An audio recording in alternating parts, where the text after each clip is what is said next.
হাজী সাহেবরা আরাফার মাঠে হাজির হন জিলহজ মাসের ৯ তারিখ। এখন ওই দিন আমাদের দেশে কয় তারিখ? ৮ তারিখ না? আমরা রোজা রাখবো কোন দিন? ৮ তারিখ না ৯ তারিখ?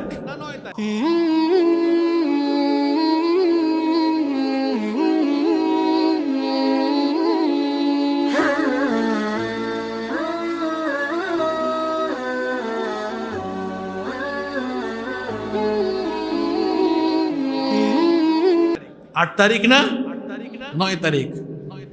তো অনেকে আছেন বক্তব্যগুলো যখন অনলাইনে শুনবেন, এই যে ৮ তারিখ না ৯ তারিখ রাখবো এটা শুনে বাকিটা আর শুনে না, তারপর কমেন্টে তার মানে লিখে দিবে মন্তব্য, আমার মতে ৮ তারিখ, আমার মতে ৯ তারিখ। মানে ফেসবুকে আপনি বাংলাদেশের মাদ্রাসায় এত মুফতি পাবেন না ফেসবুকে যত মুফতি পাবেন।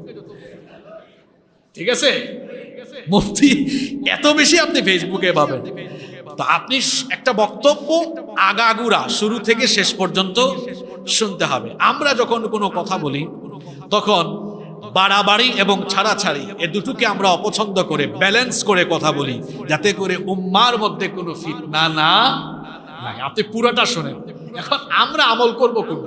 আমরা ৮ তারিখে রোজা রাখবো না ৯ তারিখে রোজা রাখবো? এ বিষয়ে ফুকাহায়ে কেরাম দুইটি মত দিয়েছেন, ফকিহগণ দুইটা মত দিয়েছেন। একদল ফকিহ বলেছেন আপনাকে আরাফার দিবস যেই দিবসে হাজী সাহেবরা আরাফার মাঠে যান ওই দিনে রোজা রাখতে হবে। এখন ওই দিন আপনার দেশে কয় তারিখ এটা কোনো ফ্যাক্ট নয়, কারণ হাদিসে ৮ তারিখ বা ৯ তারিখ তারিখের কথা বলা হয়নি, বলা হয়েছে আরাফা দিবসের কথা। আর আরাফার দিবস তো ওই দিন হাজী সাহেব যেদিন গিয়ে আরাফার মাঠে হাজির হবেন। সুতরাং যেই দিন হাজী সাহেবরা আরাফার মাঠে হাজির হবেন ওই দিন আপনার দেশে যত তারিখই থাকুক আপনি ওই দিন রোজা রাখবেন। এটা কয়টা মত? আমি কিন্তু আমার মত বলছি না, এটা ফকিহদের মত বলছি। এটা একটা মত।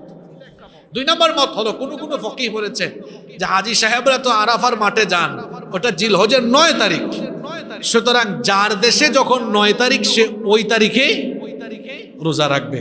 তাহলে দুইটা মত একত্রিত করলে দেখা যায় মতে কোনো মিল নাই। আমরা করব কোনটা? তর্কাতর্কি করব ফেসবুকে? না, আসেন আমরা একটু কৌশল করি। কৌশল করলে আমাদের আর তর্ক করা লাগে না। আচ্ছা, জিলহজের প্রথম ৯ দিন রোজা রাখতেন কে? মুহাম্মদ সাল্লাল্লাহু আলাইহি ওয়াসাল্লাম। আমি যদি প্রথম ৯ দিনই রোজা রেখে ফেলি তাইলে কি আরাফা দিবস আমারে থুইয়া অন্য কোনো দিকে যাইতে পারবে? কথা বলেন। আচ্ছা, এরপরে যদি আমার ব্যস্ততার কারণে না রাখতে পারি তাহলে অন্তত এক কাজ করি, ৮ তারিখ ৯ তারিখ রোজা রাখি, কারণ নবীজির সুন্নাত আদায় হইল। তাহলে ৮, ৯ দুই দিনই রোজা রাখলে যে দুই দল মতানৈক্য করেছেন, দুই মত দিয়েছেন, দুই মতের উপরে আমল হয়ে গেল, পাশাপাশি আরাফা দিবসের সওয়াব থেকেও বঞ্চিত হওয়ার কোনো সুযোগ রইল। সুতরাং ও হেতুক তর্ক না করে আসুন আমরা চেষ্টা করি ৯ দিনই রোজা রাখি। আর যদি না পারি ব্যস্ততার কারণে আরাফা দিবস নিয়ে কোন দিন রোজা রাখবো এই হুজুর ওই হুজুরকে প্রশ্ন করা আর ফেসবুকে মুফতিগিরি করা এগুলো বাদ দিয়ে আসুন ৮ তারিখেও রোজা রাখি, ৯ তারিখেও রোজা রাখি। একদিকে নবীর সুন্নতের আমল হবে, অন্যদিকে আরাফার বরকত মিস হওয়ার কোনো সুযোগ আর নেই। তাহলে আমরা ৮ তারিখে ৯ তারিখে রোজা রাখবো তো ইনশাআল্লাহ।